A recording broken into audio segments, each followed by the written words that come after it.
Hello दोस्तों, आपके अपने YouTube चैनल फ्यूचर स्टेप में आप सभी का स्वागत है। जो हमारा हरियाणा जीके डिस्ट्रिक्ट वाइज चला हुआ है उसके ऊपर हमने रेवाड़ी को कवर कर लिया है, महेंद्रगढ़ को कवर कर लिया है और आज हमारा नंबर है रोहतक। आज हम रोहतक डिस्ट्रिक्ट के ऊपर एक एक चीज सीखेंगे। रोहतक हमारा बहुत ही इंपॉर्टेंट डिस्ट्रिक्ट है हरियाणा का, क्योंकि यहाँ पूरा प्लेयर्स, पूरी राजनीति, पूरी हरियाणा का यहीं से चलता है सब कुछ। सबसे ज्यादा गेम में, सबसे ज्यादा राजनीति में, स्टेडियम में, हर चीज में हमारा रोहतक सबसे आगे है। तो रोहतक के ऊपर हम डिटेल से पढ़ेंगे, एक एक चीज पढ़ेंगे, थोड़ा टाइम देंगे इसको। प्रसिद्ध व्यक्ति, प्रमुख प्लेस और वन लाइन इंपोर्टेंट क्वेश्चंस, तहसील क्या है, मुख्यालय क्या है, कौन कौन से व्यक्ति है यहाँ से, प्रसिद्ध क्या क्या है। तो सबसे पहले हमारा रोहतक आज का हमारा टॉपिक रहेगा स्टूडेंट्स, कि रोहतक हमारा बहुत ही इंपॉर्टेंट टॉपिक है। मैं पहले भी बता चुका हूं आपको। रोहतक, सबसे पहले रोहतक की स्थापना कब हुई स्टूडेंट्स, हमें यह पता होना चाहिए। रोहतक की स्थापना हमारी 1 नवंबर 1966 को ही हुआ था, जब हरियाणा बना था। अब ये स्थापना में कब आया, हमारा हरियाणा है, क्या है, हरियाणा हमारा भारत का 17वां राज्य बना था, 17वां राज्य बना था। उसी टाइम हमारा रोहतक बना था, क्या है, उसी टाइम जब हरियाणा हमारा भारत का 17वां राज्य बना था, उसी टाइम हमारा रोहतक बना था। तो रोहतक कब बना था, 1 नवंबर 1966 को। ये किसने बनवाया था, राजा रोहतास के ने इसको, रोहतक को नाम दिया था। ठीक है, यहां तक का। अब इसका मुख्यालय रोहतक के अंदर ही है हमारा। उसके बाद अभी बहुत इंपॉर्टेंट चीजें, अभी थोड़ी देर पहले लेटेस्ट एक क्वेश्चन आया था, हेड ऑफ हरियाणा किसे कहा जाता है, हेड ऑफ हरियाणा। स्टूडेंट्स वैसे हम मैप के अनुसार देखें तो हेड ऑफ हरियाणा हमारा जिंद है, बट उसमें जिंद ऑप्शन में नहीं था एचएससी में, उसमें ऑप्शन था रोहतक, रेवाड़ी, झज्जर और नन ऑफ दीज नहीं था। एक और कोई डिस्ट्रिक्ट दिया हुआ था, शायद मेवात दिया हुआ था। तो अगर जिंद नहीं है ऑप्शन में तो हमें वहां पे रोहतक ऑप्शन पे जाना है। हेड ऑफ हरियाणा हमारा रोहतक है। अगर जिंद ऑप्शन में है तो जिंद है, अगर जिंद ऑप्शन में नहीं है तो हमारा रोहतक क्या है, हेड ऑफ हरियाणा है। यह बात आपको ध्यान रखनी है। और दूसरी बात, जो हमारा रोहतक है यह हरियाणा की राजनीतिक राजधानी कहा जाता है। क्या कहा जाता है, हरियाणा की, थोड़ा धीरे पढ़ेंगे, हरियाणा की राजनीतिक राजधानी, राजनीतिक राजधानी बोला जाता है। हरियाणा की राजनीतिक राजधानी किसे बोला जाता है, रोहतक को हरियाणा की राजनीतिक राजधानी। उसके बाद एक और क्वेश्चन, वो क्वेश्चन क्या है, एजुकेशन हब किसे कहा जाता है, किस सिटी को कहा, किस स्टेट को कहा जाता है एजुकेशन हब।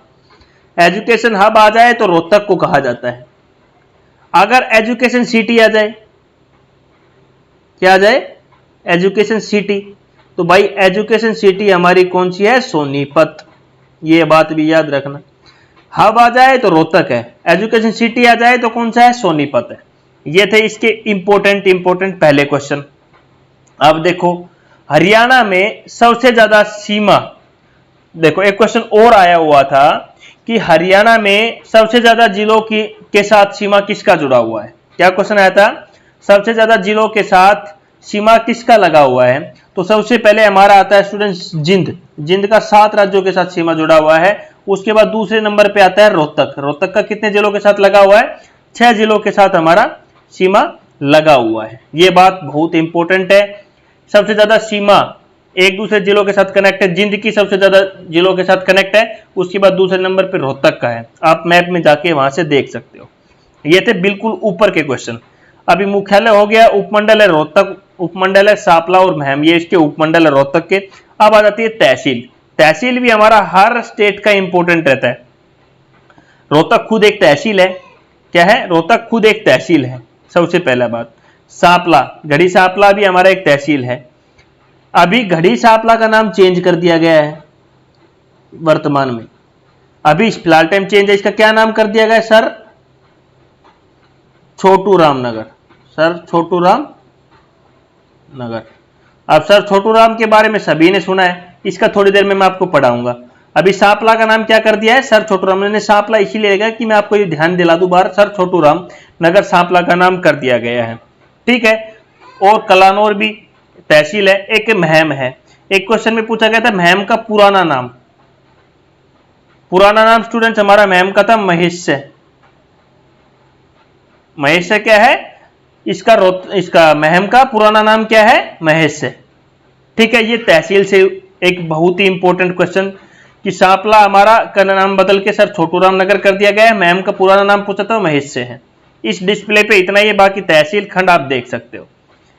जो जो इंपॉर्टेंट चीजें वो मैं आपको पढ़ाऊंगा। जनसंख्या में अप्रोक्सीमेट 10.5 लाख इसकी जनसंख्या है। लिंगानुपात 868/100 का लिंगानुपात है। क्षेत्रफल इसका 1764 वर्ग किलोमीटर रोहतक का क्षेत्रफल है, ठीक है। पहले इसका क्षेत्रफल क्या था, 6040 वर्ग किलोमीटर था। जब रोहतक और सोनीपत और झज्जर शामिल थे, जब रोहतक में क्या था, कौन कौन से जिले शामिल थे, सोनीपत और झज्जर हमारा शामिल था, तो उस टाइम रोहतक का क्षेत्रफल कितना होता था, 6040 वर्ग किलोमीटर होता था। यहां तक ये हमारे इंपॉर्टेंट क्वेश्चन थे, ठीक है। इसको आपको ध्यान से पढ़ना है। यहां तक कि अगले डिस्प्ले पे रोहतक के प्रमुख स्थल क्या है, रोहतक के प्रमुख स्थल स्टूडेंट सबसे पहले आता है हमारा आकाशवाणी केंद्र।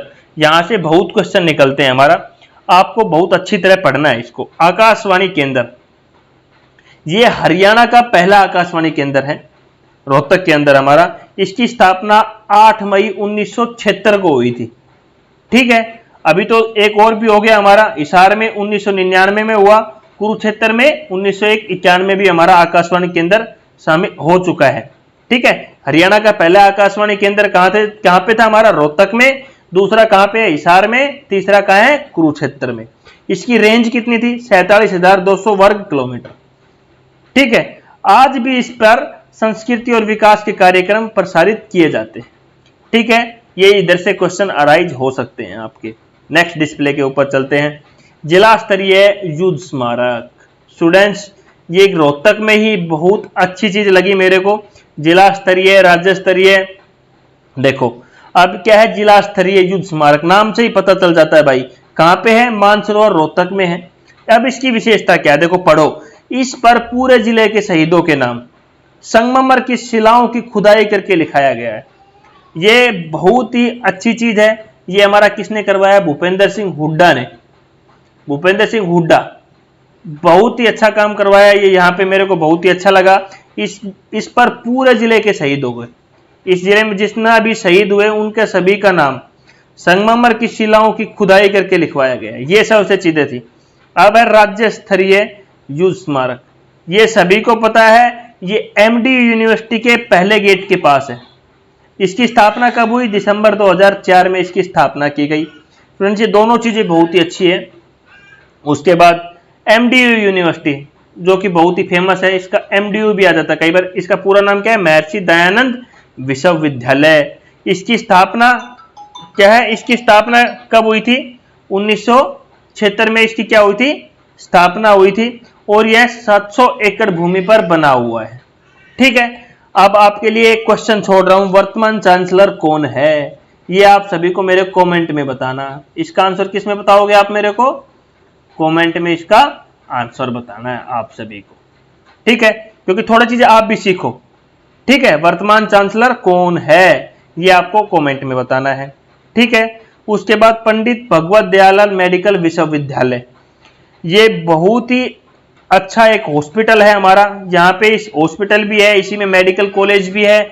मैं इसका पूरा विजिट भी किया है मैंने, ये बहुत ही अच्छा है। इसकी स्थापना 4 जून 1964 को हुआ था, ठीक है। अब देखो 25 फरवरी 1963 को स्वतंत्र मेडिकल का दर्जा मिला इसको। स्वतंत्र मेडिकल का दर्जा कब मिला इसको स्टूडेंट्स, 25 फरवरी 1963 को इसको स्वतंत्र मेडिकल का दर्जा मिला। प्रथम वाइस चांसलर कौन थे इसके, डॉक्टर सुखवीर सागवान जी। कौन थे प्रथम वाइस चांसलर कौन थे, डॉक्टर सुखवीर सागवान जी थे हमारे। वर्तमान चांसलर आपको मेरे को कमेंट में बताना है, ठीक है। ये आपको कमेंट में बताना है। उसके बाद चौधरी बंसीलाल क्रिकेट स्टेडियम, कौन सा, चौधरी बंसीलाल ये कहां स्थित है?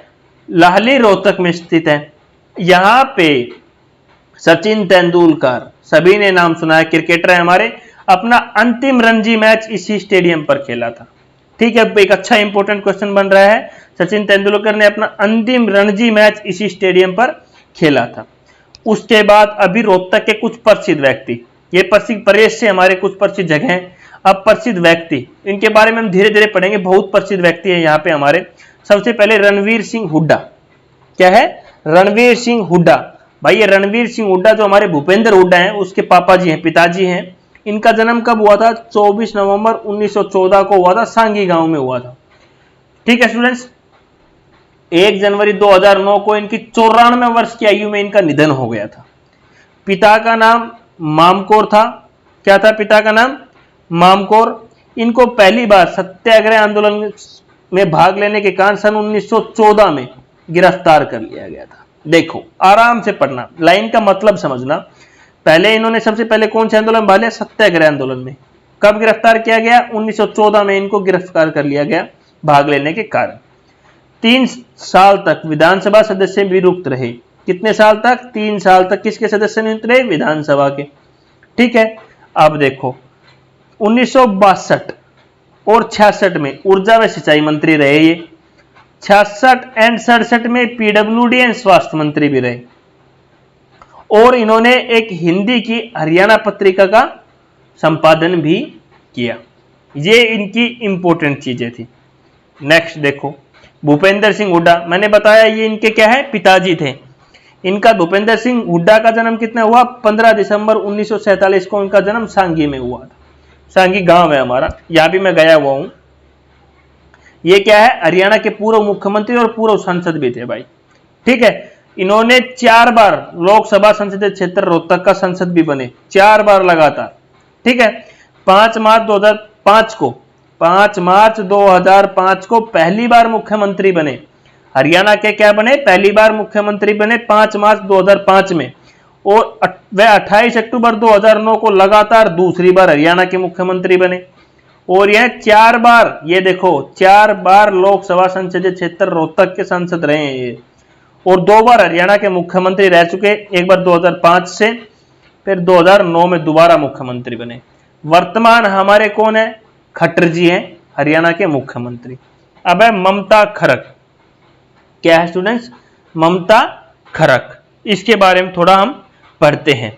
ये भी हमारी हरियाणा की गोल्डन गर्ल के नाम से जाना जाता है। ममता खरक को क्या है? हरियाणा की गोल्डन गर्ल के नाम से जाना जाता है। ठीक है, इनका जन्म कब हुआ था? 26 जनवरी 1982 को इनका जन्म हुआ था। ये भारतीय टीम की हॉकी की कप्तान है। इनका किस खेल से संबंध है? हॉकी से संबंध है। और ये भारतीय की क्या है? भारतीय टीम की कप्तान है। क्या है? भारतीय टीम की कप्तान है। ये चीज आपको ध्यान रखना है। हरियाणा सरकार ने डीएसपी पद पर नियुक्त कर इन्हें सम्मानित किया था। हरियाणा सरकार ने क्या किया था? डीएसपी पद पर नियुक्त कर इनको सम्मानित किया था। इनको भीम व अर्जुन अवार्ड भी दिया गया था। कौन सा अवार्ड? भीम व अर्जुन अवार्ड से भी सम्मानित किया गया था। अब देखो इन्होंने सन 2005 में कॉमनवेल्थ गेम जो हमारे होते हैं उनमें रजत पदक जीतने के बाद इन्होंने गोल्डन गर्ल के नाम से जाना जाने लगे। अब इनको गोल्डन गर्ल के नाम से तो जाना जाता था, बट क्यों जाना जाता था? सन 2005 में कॉमनवेल्थ गेम होता था, उनमें रजत पदक प्राप्त करने के बाद इनको गोल्डन गर्ल के नाम से जाना जाता था। अब पहलवान अशोक कुमार गर्ग, इनके बारे में हम थोड़ा जानते हैं। इनको क्या है? 1993 में भारत सरकार द्वारा अर्जुन अवार्ड से सम्मानित किया गया। स्टूडेंट्स बहुत ही सारे खिलाड़ी हमारे अकबर रोहतक से ही रहते हैं। रोहतक, पानीपत, सोनीपत यहीं से निकलते हैं। तो इनको अर्जुन अवार्ड दिया गया। कब दिया गया? 1993 में दिया गया। ठीक है, उसके बाद इनको 1990 में हरियाणा सरकार के द्वारा राज्य खेल पुरस्कार से सम्मानित किया गया। उसके बाद 1990 में इनको सितारा ए हिंद का भी पुरस्कार मिला। ठीक है, उसके बाद 1991 में पंजाब सरकार ने भी सितारा ए पंजाब का खिताब दिया।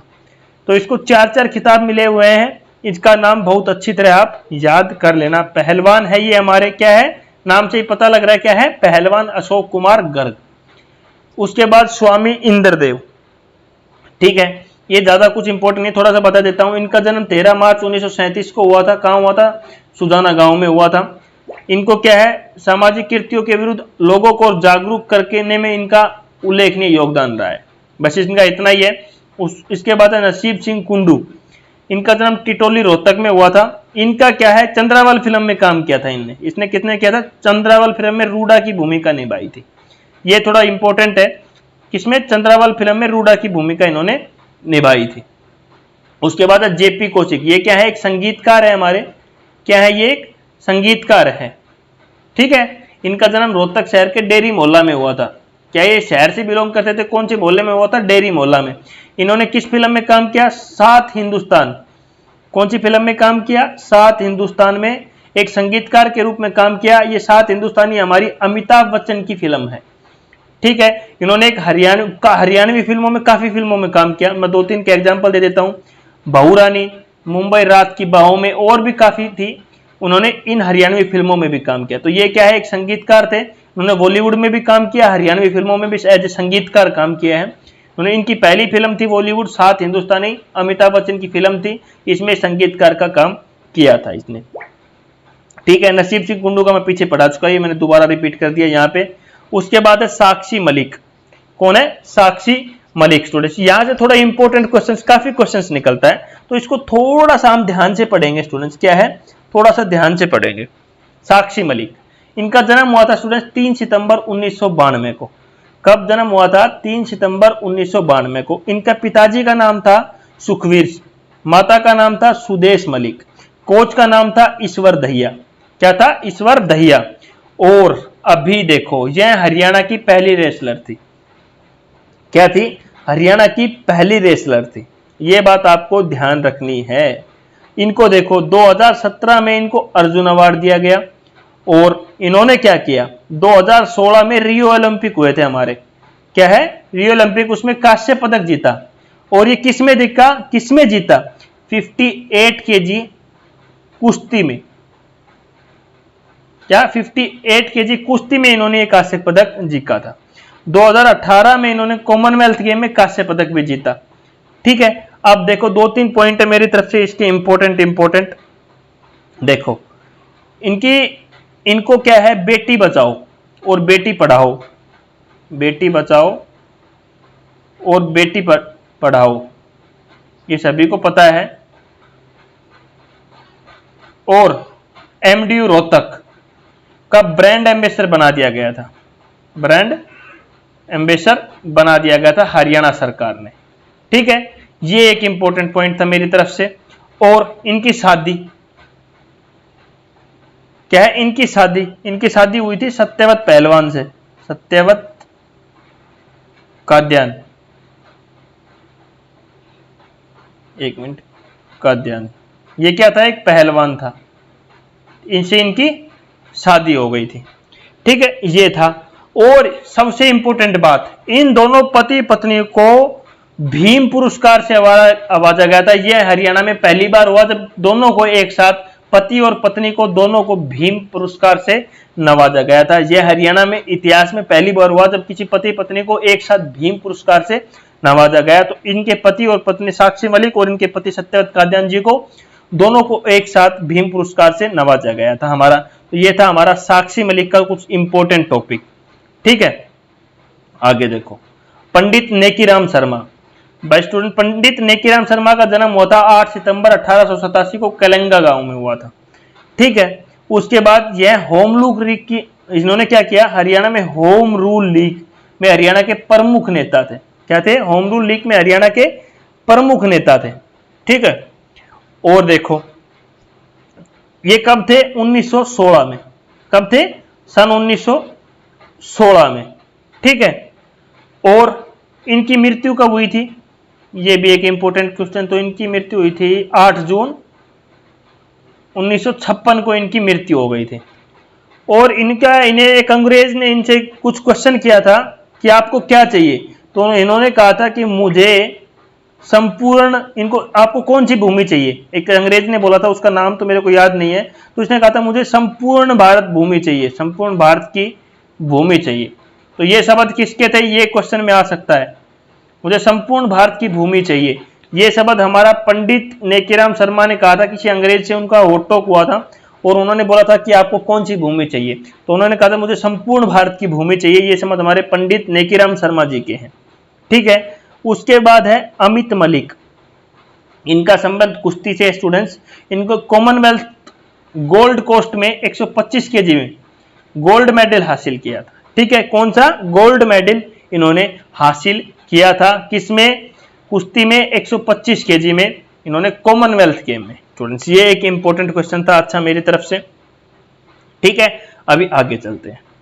उसके बाद छोटू राम जी, स्टूडेंट्स बहुत ही इंपॉर्टेंट क्वेश्चन है हमारे यहाँ पे, धीरे धीरे पढ़ेंगे स्टूडेंट्स। सबसे पहले इनका वास्तविक नाम क्या था स्टूडेंट्स, रिचपाल, इनका वास्तविक नाम था क्या था, छोटू राम तो इनको उपाधि दी गई थी बाद में, वास्तविक नाम क्या था, रिचपाल। इनका जन्म कब हुआ था स्टूडेंट्स, हमारा 24 नवंबर 1888 में हुआ था। कहां हुआ था, गढ़ी सांपला में, गढ़ी सांपला में। ठीक है, इधर इनका क्या हुआ था, जन्म हुआ था। अब इनके सन वाइज पढ़ते हैं। इन्होंने सन 1916 में, क्या था, सन 1916 में, इससे पहले मैं एक चीज और बताना चाहूंगा, सन 1916 से पहले इनकी मात्र 11 वर्ष की आयु में इनकी शादी कर दी गई थी, इनकी शादी कर गई थी। उस टाइम कहते बाल विवाह होते थे हमारे। अब 11 वर्ष की आयु में क्या स्टूडेंट्स, बच्चों को अच्छी तरह नाक साफ करना नहीं आता। 11 वर्ष की आयु में किसी को कुछ पता नहीं होता यार। एक बाल विवाह आजकल ये बहुत ही कम हो गया, कुछ परसेंट होता है। कुछ में किसी की दादी को चाहिए कि मैं तो मेरी पोती की शादी देखूं, पोते के बच्चे देखूं, या नानी चाहती है मैं मेरी भांजी की शादी देख लूं। उस प्रकार से कुछ लड़कियों को अभी भी इसका शिकार होना पड़ता है, बाकी ऐसा अभी कुछ नहीं है। लेकिन मैं मानता हूं 11 वर्ष की आयु में आज की बच्चों को अच्छी तरह अपना नाक साफ करना भी नहीं आता, उस वर्ष में इनकी शादी कर दी गई थी। ठीक है स्टूडेंट्स, और उस टाइम ये बहुत ही गरीब थे। क्या थे, बहुत ही गरीब थे। इनका खर्चा, इनका सारा खर्चा किसने उठाया था स्टूडेंट्स, सेठ छाजूराम ने, सेठ छज्जूराम ने, सॉरी छज्जूराम ने इनका सारा खर्चा उठाया था। इस छज्जूराम को क्या है, दानवीर सेठ बोला जाता था उस टाइम का, दानवीर सेठ। बहुत ही अच्छे सेठ थे, बहुत मदद किया, इनको सारा खर्चा छोटू राम जी का यही उठाते थे, इसलिए इनको दानवीर सेठ के नाम से भी जाना जाता था। ठीक है स्टूडेंट्स, उसके बाद इन्होंने क्या किया, 1910 में इन्होंने लॉ किया, लॉ की पढ़ाई की आगरा से।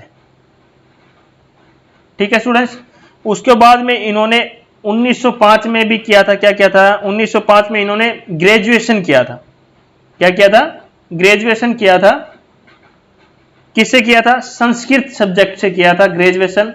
किस कॉलेज से किया था, जो सेंट स्टीफन कॉलेज है हमारा, सेंट स्टीफन कॉलेज दिल्ली में है, सेंट स्टीफन कॉलेज दिल्ली, यहां से इन्होंने अपना ग्रेजुएशन किया था। किस सब्जेक्ट के किया था, संस्कृत से किया था स्टूडेंट।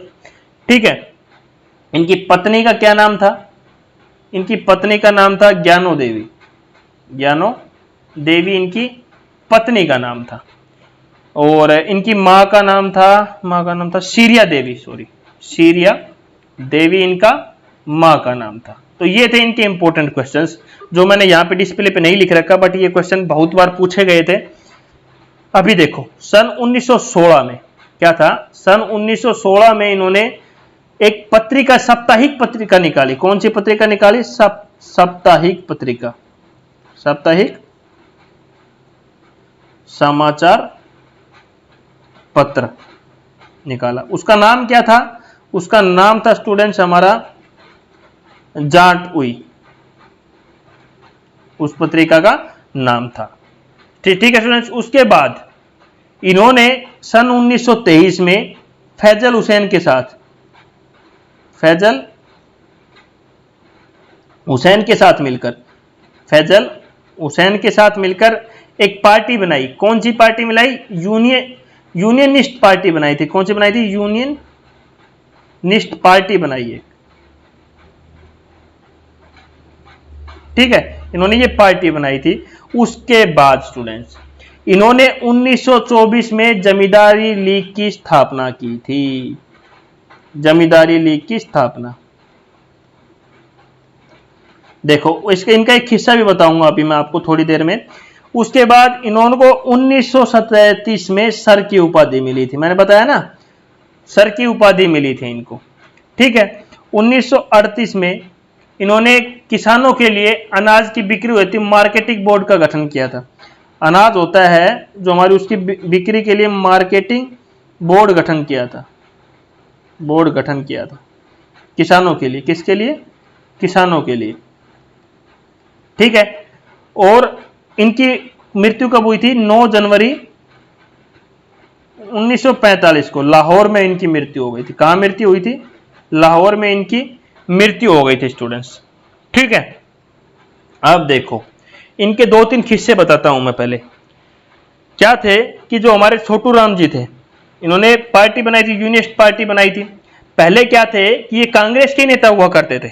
क्या थे? कांग्रेस नेता ही थे हमारे छोटू राम जी भी पहले।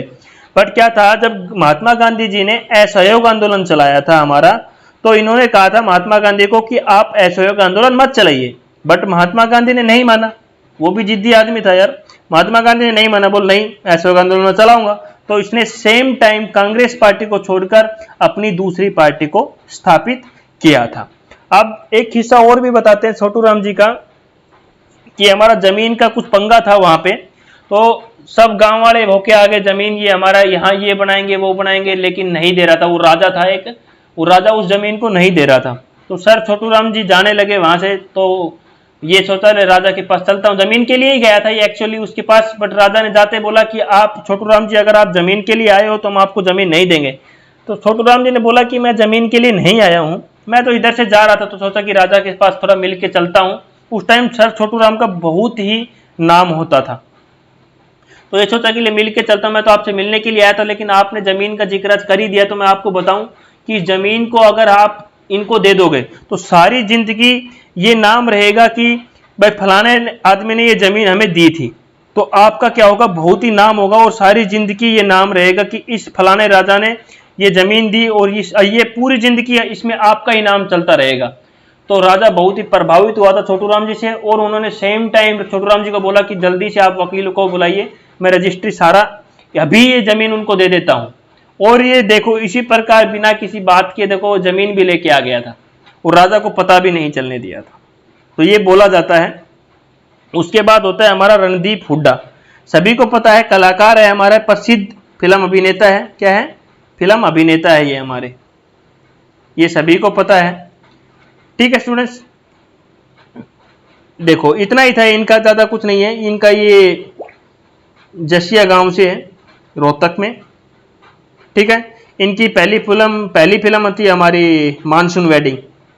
पहली फिल्म कौन सी थी? Monsoon wedding. मानसून वेडिंग इनकी पहली फिल्म थी। ठीक है, इनके बारे में इतना ज्यादा कुछ नहीं है इनके बारे में। अब देखो रोहतक के प्रसिद्ध मेले स्टूडेंट्स, हमारा बाबा मस्तनाथ का मेला है। क्या है? ये बाबा मस्तनाथ का मेला हमारा कहां पे भरता है स्टूडेंट्स? स्थल भोर में भरता है हमारा, स्थल भोर में हमारा ये मेला भरता है। उसके बाद बाबा जन्मादास का मेला, ये हमारा भलोट में भरता है स्टूडेंट्स। उसके बाद बाबा बसुडा का मेला, ये हमारा असोदा में भरता है स्टूडेंट्स। उसके बाद एक शिवडी का मेला स्टूडेंट्स, ये हमारा किमई में भरता है स्टूडेंट्स। ठीक है, ये प्रसिद्ध कुछ मेले थे। अब देखो कुछ प्रसिद्ध पर्यटक स्थल, ये स्टूडेंट्स हमारे बहुत ही इंपॉर्टेंट है, यहाँ पे धीरे धीरे पढ़ेंगे। सबसे पहले है तिलियार पर्यटक स्थल। देखो धीरे पढ़ेंगे, अच्छे तरह पढ़ेंगे। क्या है? तिलियार पर्यटक स्थल। स्टूडेंट्स ये रोहतक का प्रमुख पर्यटक स्थल है। क्या है? प्रमुख पर्यटक स्थल है। यह रोहतक से कहां पे? देखो ये, और ये बता देता हूं, ये 123 एकड़ जमीन पर फैला है, जमीन पर है। ठीक है, दूसरा अब ये कहां स्थित है? यह रोहतक नगर में। कहां है? रोहतक नगर में, रोहतक नगर से 5 किलोमीटर दूर स्थल भोर मठ के समीप स्थित है। कहां है? स्थल भोर मठ के पास स्थित है, के पास स्थित है। ठीक है, ये है। और इस पर्यटक को देखने के लिए हमारे देश विदेश से लोग आते हैं। ठीक है, ये दो ही चीज इंपॉर्टेंट थी। 123 एकड़ जमीन पर फैला हुआ है, कहाँ है? रोहतक में। ये अस्थिल भोर मठ है हमारा, उसके पास में ये स्थित है। उसके बाद आता है हमारा लाल मस्जिद। बस लाल मस्जिद की स्टूडेंट हमारी स्थापना हुई थी 1939 में। कब हुई थी? 1939 में। इसको किसने बनवाया था? शहद के प्रसिद्ध व्यापारी, क्या था? एक व्यापारी था जिसका नाम हाजी अली था। क्या था? हाजी अली। उसने इसको बनवाया था। और ये कहाँ पे है? भिवानी स्टैंड पर स्थित है। कहाँ है? भिवानी स्टैंड पर स्थित है। ठीक है, 3 क्वेश्चन था। किसने बनवाया? व्यापारी हाजी अली ने। कब बनवाया? 1939 में। कहाँ है? भिवानी स्टैंड पे, बस स्टैंड है वहां पे ये स्थित है। उसके बाद देखो शीशे वाली मस्जिद। भाई ये कहाँ है? शीशे वाली मस्जिद सबको पता है रोहतक में, बट रोहतक में कहाँ है? चमेली बाजार में। चमेली बाजार रोहतक में है हमारा, वहां पे ये चमेली बाजार रोहतक में ये हमारी स्थित है। और सबसे बड़ी बात, इसका प्रवेश द्वार है, प्रवेश द्वार है वो संगमरमर के पत्थरों से बना हुआ है। संगमरमर से बना है। बस ये इसका इंपॉर्टेंट था, किसके? प्रवेश द्वार संगमरमर पत्थर से हमारा बना हुआ है। उसके बाद हमारा आता है महम की बावड़ी। क्या आता है? महम की बावड़ी। महम की बावड़ी, महम की बावड़ी मतलब ये कहां पे स्थित है? महम में स्थित है। और इसको महम की शान माना जाता है। ये कब हुई थी? 1956 में बनी थी। कब बनी थी? 1956 में। किसने बनवाया था? शाहजहां ने इसको बनवाया था। ठीक है, महम की बावड़ी कब बनी? 1956 में, शाहजहां ने बनवाया था। इसको महम की शान बोला जाता है। अब उसके बाद देखो, उसके बाद असल भोर मठ। स्टूडेंट्स मैं आपको कंटिन्यू पढ़ाते हुए आ रहा हूं। क्या है? असल भोर मठ। ये हमारा बहुत ही इंपॉर्टेंट है। ये भी हमारा कहां पे स्थित है? रोहतक में। ठीक है, उसके बाद देखो गुरुद्वारा लाखन माजरा। ये कहां पर स्थित है? ये रोहतक जिंद रोड पर स्थित है। कहां है? रोहतक जिंद रोड पर स्थित है। ठीक है, उसके द्वारा यहां पर क्या है? एक गुरुद्वारा लाखन माजरा। इसको नाम से आपको क्या पता लग रहा है? ये किसका गुरुद्वारा है? मजी साहिब का गुरुद्वारा है। मजी साहिब का गुरुद्वारा। ठीक है स्टूडेंट्स, ये एक इंपॉर्टेंट क्वेश्चन था हमारा यहां पे।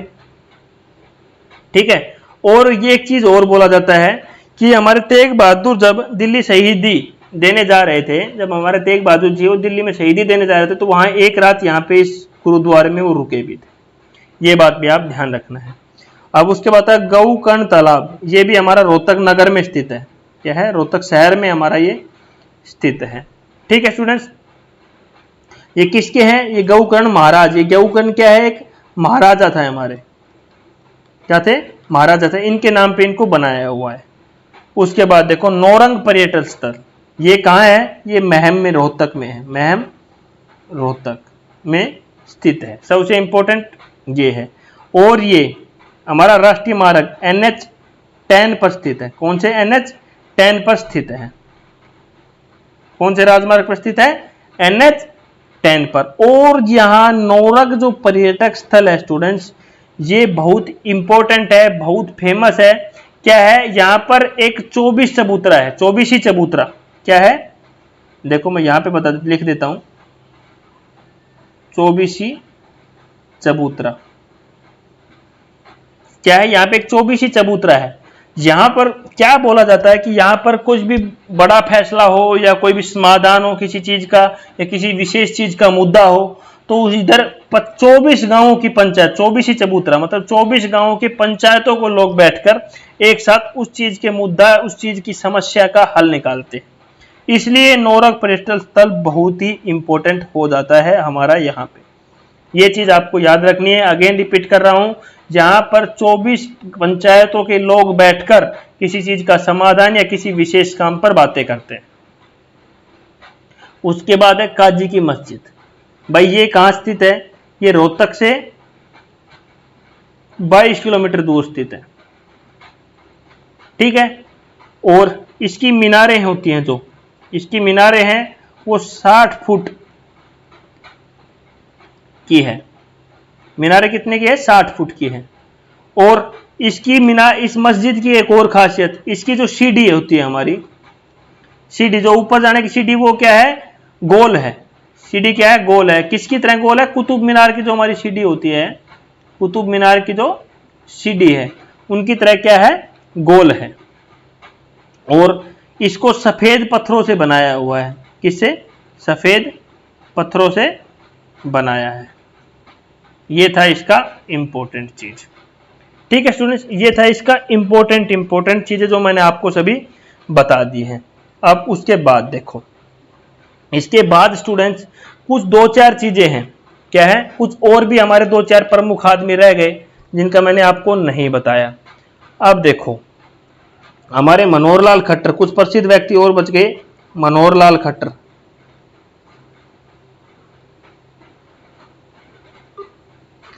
ये जो सीएम, वर्तमान सीएम हमारे हरियाणा के, इनका जन्म भी रोहतक में ही हुआ था। इनका संबंध भी कहां से है? रोहतक से है। लेकिन कुछ बच्चों का आंसर आ जाएगा, नहीं सर ये तो करनाल से है। भाई करनाल इसका विधानसभा क्षेत्र है। क्या है? विधानसभा क्षेत्र है इसका करनाल। और इनका, ये कहां से बिलोंग करते हैं? रोहतक से। उसके बाद सैफ अली वर्मा, सैफ अली वर्मा सब लोग जानते हैं इसको। ये क्या है? क्रिकेटर है। ये क्या है? क्रिकेटर है।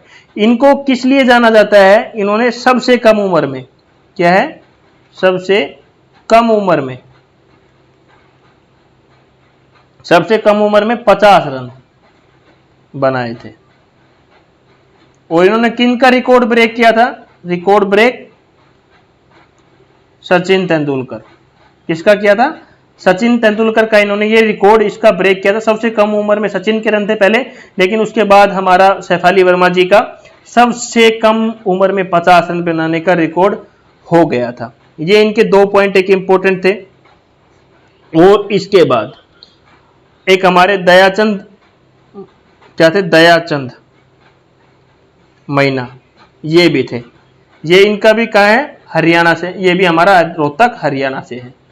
इनको 2 चीजों के लिए जाना जाता है। ठीक है, इनका क्या है? देखो, इनको हरियाणा का, ये याद रखना बहुत इंपॉर्टेंट क्वेश्चन है, हरियाणा का जॉन मिल्टन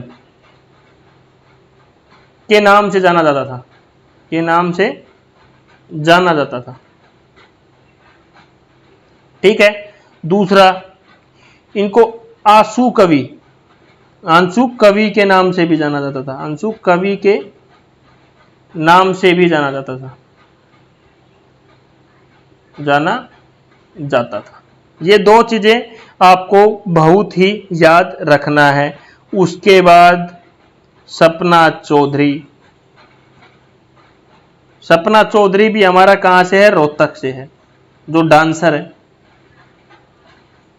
और एक अभी हमारे काफी सारे डांसर भी है और ये गीतों में भी आती है, काफी हमारे गीत भी वगैरह उनमें भी ये हमारी आते हैं। ठीक है स्टूडेंट्स। उसके बाद ममता खरक, पहले ही बता दिया मैंने आपको, इनके बारे में पढ़ा ही दिया था। उसके बाद हमारे मनोज कुमार हैं, ये भी हमारे रोहतक से ही है। ठीक है, ये हमारे सारे क्या थे? मेन थे। ठीक है, ये क्या थे? हमारे मेन थे क्वेश्चन। उसके बाद कुछ और इंपॉर्टेंट क्वेश्चनों के ऊपर बात कर लेते हैं। हमारा सबसे पहले मैंने पहले भी बताया था, जो हमारा रेवेदार चूना है, रेवेदार चूना, मैं सभी डिस्ट्रिक्ट का सभी में कन्वर्ट भी करता हूं। रेवेदार चूना है वो रोहतक का सबसे फेमस है। क्या है? रेवेदार चूना रोहतक में सबसे ज्यादा पाया जाता है। अब देखो, प्रथम जब विश्व युद्ध हुआ था, प्रथम विश्व युद्ध हुआ था, प्रथम विश्व युद्ध के दौरान सबसे अधिक सैनिक कहां के थे? रोहतक से। सबसे अधिक सैनिकों ने कहां से भाग लिया था? रोहतक से लिया था। ये हमारा ध्यान रखना। उसके बाद जो हरियाणा का पहला समाचार पत्र था, पहला समाचार पत्र कौन सा था? हरिभूमि। पहले पढ़ाया है पीछे भी। इसको भी रोहतक में प्रकाशित हुआ था। कब हुआ था? 1916 में प्रकाशित हुआ था। ये कहां पर हुआ था? रोहतक में ही प्रकाशित हुआ था। ये हमारा एक इंपॉर्टेंट क्वेश्चन था यहाँ पे। ठीक है, अब हमारा एक इधर स्टेडियम भी है, राजीव गांधी स्टेडियम, राजीव गांधी खेल स्टेडियम। ये भी कहाँ है हमारा, रोहतक में है। कहाँ पे है, सेक्टर 6 में स्थित है हमारा। एक ये इंपॉर्टेंट क्वेश्चन था। अब देखो फसल, सबसे ज्यादा फसल रोहतक में कौन सी होती है स्टूडेंट्स, तो जवार जो हमारी होती है, जवार में रोहतक हमारा हरियाणा में प्रथम स्थान पर है। ये चीज भी आपको याद रखनी है। रोहतक कहाँ स्थित है, रोहतक हमारा NH10 पर पड़ता है, पर स्थित है। ये बात आपको ध्यान रखनी है। उसके बाद कुछ इंपॉर्टेंट पॉइंट रोहतक के साथ पहले कौन कौन से जो जिले थे वो मिले हुए थे। पहले सोनीपत प्लस झज्जर, ये हमारा किस में आता था, इसमें रोहतक में आता था। उस टाइम 6040 वर्ग किलोमीटर इसका क्षेत्रफल हुआ करता था। बाद में इनको अलग करके अलग अलग डिस्ट्रिक्ट बना दिया गया है। ठीक है, और प्राचीन काल में जो पुराना टाइम था, प्राचीन काल में क्या था, प्राचीन काल में प्रसिद्ध था हमारा रोहतक किसके लिए प्रसिद्ध था, जो हमारी लकड़ी थी, लकड़ी की कृषि के लिए,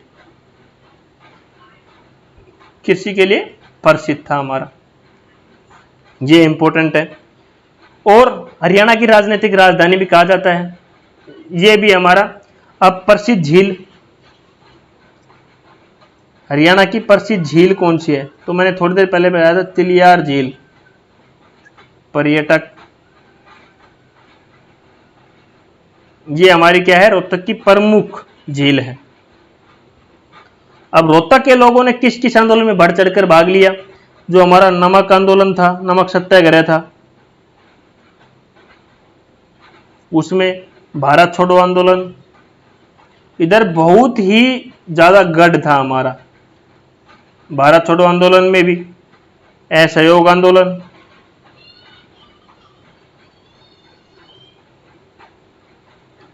बढ़ चढ़कर भाग लिया था। ठीक है, एजुकेशन सिटी में मैं बता चुका हूं। शिक्षा का हब भी क्या बोलते हैं, कई बार बोल देते हैं शिक्षा का हब, तो भी वो रोहतक को ही बोला जाता है। ये और महात्मा गांधी से रिलेटेड कुछ चीजें, जब हमारा साइमन कमीशन, जब साइमन कमीशन आया था अंग्रेजों के द्वारा, क्या था, साइमन कमीशन, साइमन कमीशन जब 1928 में 27 में आया था, जब 28 में सबसे पहले क्या हुआ था, 1928 में सबसे पहले रोहतक, हरियाणा में रोहतक में इसका विरोध किया गया था। किसने विरोध किया था, मोतीलाल नेहरू ने, मोतीलाल नेहरू ने इसका विरोध किया था सबसे पहले। और मोतीलाल नेहरू जी थे, इन्होंने हमारा भारत का संविधान भी लिखा है, भारत का संविधान भी लिखा, भारत का संविधान भी लिखा था। ठीक है, ये एक इंपॉर्टेंट क्वेश्चन था। ठीक है, और हमारा महात्मा गांधी थे, वो 17 फरवरी 1921 को रामलीला मैदान, रामलीला मैदान रोहतक आए थे। ये बात भी ध्यान रखना। ठीक है, उसके बाद स्वतंत्र, जब भारत आजाद हो गया था, क्या था, भारत आजाद हो गया था 2 दिसंबर 1947 को महात्मा गांधी फिर आए। महात्मा गांधी क्या हुआ, फिर आया, फिर आया। किस लिए आया, क्योंकि इनको ये 9 दिसंबर 1947 को पानीपत गया। कहां पर गया, पानीपत में गया। और पानीपत में, पानीपत और मेवात में गया। उधर इन्होंने मुसलमानों से बोला कि हमारा भारत छोड़ के आप मत जाओ, यहीं पे रहो, तो इसलिए गया था ये। इतना ही था स्टूडेंट्स रोहतक का। मेरे हिसाब से मैंने रोहतक के बारे में बहुत चीजें कवर कर ली है और पूरा 99% देने की कोशिश किया मैंने 100 में से। और कुछ क्वेश्चन बच गया हो तो आप कमेंट में करके बता देना, जिससे बच्चे और भी आसानी, किसी का कोई क्वेश्चन हो भाई रोहतक से ये सर ने रह गया, तो वो आप मेरे को नीचे कमेंट करके बता देना।